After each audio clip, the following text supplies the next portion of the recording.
y'all, it's Loren Roses. So we are here at court. The day is over. It's been a long day. Normally I check in with y'all, but I couldn't do that today because if I left the courtroom, I wouldn't have made it back in court to hear the testimonies. We got through the jury selection. We got through opening statements from both sides, the defendants and the prosecutors, and we also heard from 2 witnesses. Now, I just turned my phones on, and already the headlines that I'm seeing are people talking about the male escort and what was claimed by the male escort, right?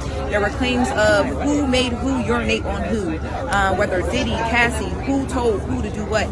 There were conversations about jealousy between Cassie and Kim Porter, and this being just a toxic relationship, and domestic violence and assault being things that Diddy is willing to own up to, but trafficking and all the other things being things that he is not willing to own up to. There's a lot to break down from today. It was very detailed.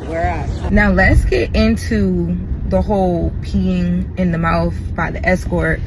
So on the stand, the prosecution did allege that Cassie is going to testify that Puff allegedly had made a male escort pee in her mouth.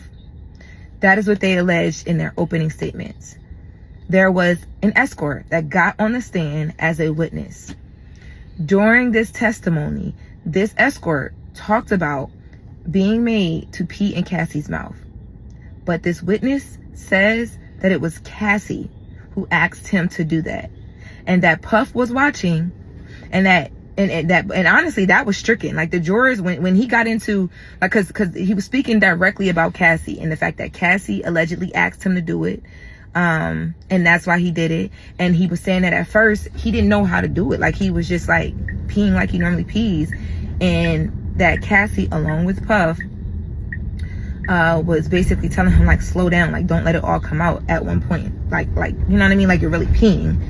And then that one line I just said about him saying what Puff and Cassie said to him together about that was stricken from the jurors. Like, they're not even allowed to use that, because his original conversation around this was Cassie asked him to do that, allegedly, and that Cassie was like the mastermind behind that. Cassie is going to testify, and that's going to happen this week. To be honest with y'all, I wouldn't be surprised if it happens tomorrow. So the prosecutor's opening statements are being picked up, but there was a witness on the stand that changed that whole story. After leaving today, I feel like when we hear the conversations about Puff's legal team and how powerful the legal team is and how good they are, until you see it in person, you don't even understand. I'm gonna do a full breakdown tonight, which will be posting to my podcast tomorrow morning, and then I'll see y'all on the Breakfast Club.